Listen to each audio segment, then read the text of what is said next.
முருக பக்தர்கள் அனைவருக்கும் அன்பான வணக்கம்.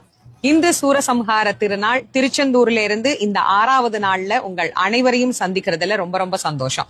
இந்த கந்தசஷ்டி விரதம் இருக்கக்கூடியவர்கள் நீங்க எதை நோக்கி விரதம் இருந்தாலும் சரி, உங்களுடைய பிரார்த்தனை முழுவதுமாக நிறைவேறணும் அப்படின்னு மனமுருகி உள்ளம் உருகி முருகப்பெருமான் கிட்ட உங்களுடைய விண்ணப்பத்தை வைக்க வேண்டிய நாள் இன்றைய தினம்தான்.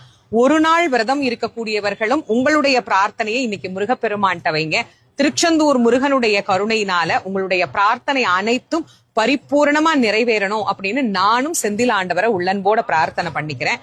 ஒரு நாள் விரதம் இருக்கிறவங்களும் 7 நாள் விரதம் இருக்கிறவங்களும் சூரன் தலை விழுந்த உடனே கண்டிப்பா குளிக்கணும். குளிச்சுட்டு ஷட்கோண தீபம் ஏற்றி முருகப்பெருமானுக்கு நெய்வேத்தியம் வச்சு வழிபாடு பண்ணுங்க.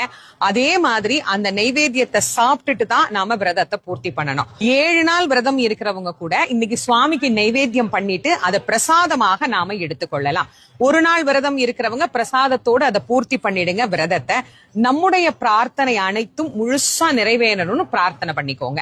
அதே மாதிரி 7 நாள் விரதம் இருக்கிறவங்க திருக்கல்யாணம் நிறைவு பெற்ற உடனே உங்களுடைய விரதத்தை பூர்த்தி பண்ணிக்கோங்க.